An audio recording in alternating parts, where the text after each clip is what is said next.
અભય થઈને નિષ્પક્ષતાથી નિરપેક્ષ રીતે વાસ્તવિકતાનો અરીસો રૂપી સચોટ માહિતી લાવતો સત્યની સાથે અભય ટાઈમ્સ। ઉધના પોલીસે વ્યાજખોર માથા ભારે લાલી પંજાબીને ઝડપી પાડી તેની વિરુદ્ધ કાયદેસરની કાર્યવાહી હાથ ધરી છે। તો અગાઉ આરોપીએ કોર્ટમાંથી આગોતરા લઈ હાજર થયો હતો, પરંતુ વધુ એક ગુનો નોંધાતા પોલીસે તેની ધરપકડ કરી હતી। સુરત પોલીસે વ્યાજખોરો સામે લાખ કરી છે, ત્યારે ઉધના વિસ્તારના માથાભારે વ્યાજખોર લાલી પંજાબી વિરુદ્ધ ઉધના પોલીસ મથકમાં ફરિયાદ નોંધાતા લાલી પંજાબી ભાગી છૂટ્યો હતો, જ્યારે પોલીસે તેની ઓફિસની તપાસ કરતા ડાયરીઓ સહિત ચેક મળી આવ્યા હતા। જોકે આરોપી ભાગી છૂટ્યા બાદ લાલી પંજાબીએ કોર્ટમાંથી આગોતરા જામીન લઈ ઉધના પોલીસ મથકમાં હાજર થયો હતો, પરંતુ આરોપી વ્યાજખોર લાલી પંજાબી વિરુદ્ધ વધુ એક ફરિયાદ નોંધાતા ઉધના પોલીસે તેની ધરપકડ કરી હતી અને વધુ તપાસ હાથ ધરી છે।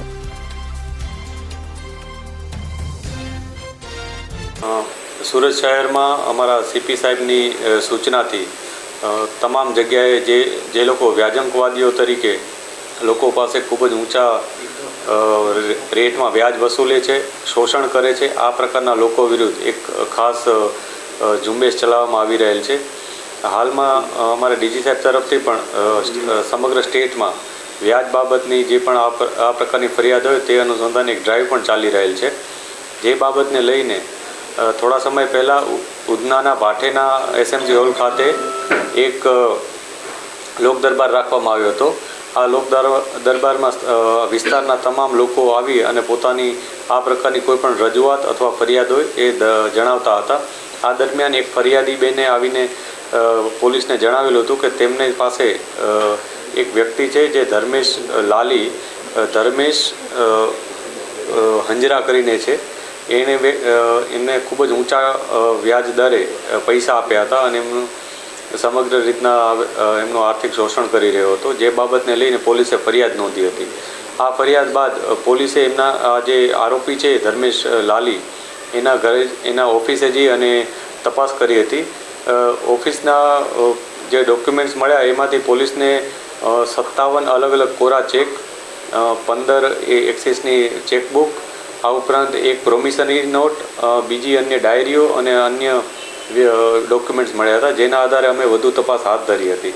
આ વધુ તપાસમાં અમને કેટલાક ભોગ બનનાર લોકોનો સંપર્ક પણ થયો હતો। તેમાંથી એક ભાઈએ આવીને એ ફરિયાદ નોંધાવી હતી કે એમણે પોતે 2019માં આ ધર્મેન્દ્ર ઉર્ફ લાલી પાસે 2 લાખ રૂપિયા વ્યાજે લીધા હતા।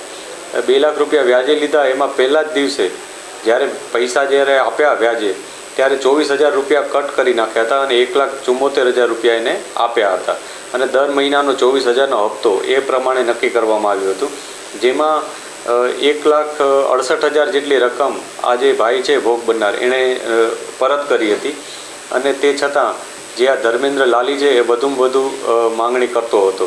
આ માટેના કેટલાક રેકોર્ડિંગ્સ પણ પોલીસને મળ્યા છે કે જેમાં અતિશય ગંદી ભાષામાં અને અતિશય ખરાબ અપશબ્દો વાપરી અને એણે આ પૈસાની ઉઘરાણી કરેલી છે, જેમાં એણે બીજી અન્ય ધમકીઓ પણ જે ભોગ બનનાર છે એને આપી છે। આ બાબતમાં વધુ તપાસ કરતાં જાણવા મળ્યું છે કે જે ફરિયાદી છે એણે આની ધમકીથી ડરીને અને અત્યાર સુધી કુલ 5,15,000 રૂપિયા 2 લાખની સામે આપી દીધા છે અને તે છતાં જે આ આરોપી વ્યક્તિ છે ધર્મેન્દ્ર લાલી એ ફરિયાદી પાસે બીજા 3 લાખ રૂપિયા માંગે છે અને એમ કરતાં એને ધમકી પણ આપે છે કે જો તું મને આ 3 લાખ નહીં આપ તો હું તારા નામનો 15 લાખનો ચેક, જે કોરો ચેક છે એ 15 લાખ લખી અને કોર્ટમાં ચેક રિટર્નનો દાવો કરીશ અને એ રીતના ફસાવી દઈશ। આ ઉપરાંત એને મારવાની ધમકી, એને ગંદી ગાળો બોલીને અપમાનિત કરવાનો આ તમામ પુરાવા પોલીસ પાસે છે। આ સમગ્ર ઘટનામાં પોલીસે ધર્મેન્દ્ર લાલીની ધરપકડ કરી છે અને એના ફર્ધર પોલીસ રિમાન્ડ પણ અમે નામદાર કોર્ટ પાસે માંગીશું, જેથી અમે એના ઉપરની વધુ કાર્યવાહી કરી શકીએ, વધુમાં વધુ વિગતો મેળવી શકીએ, જેથી આવા ભોગ બનનાર લોકોને અમે ન્યાય અપાવવા માટે પ્રયાસ કરી શકીએ। આ સાથે સાથે અમારે તમામ લોકોને પણ અપીલ છે કે આવા કોઈ પણ વ્યાજંકવાદી હોય એના વિરુદ્ધ કોઈ પણ પ્રકારની તમારી રજૂઆત હોય તો અવશ્ય પોલીસ પાસે આવો।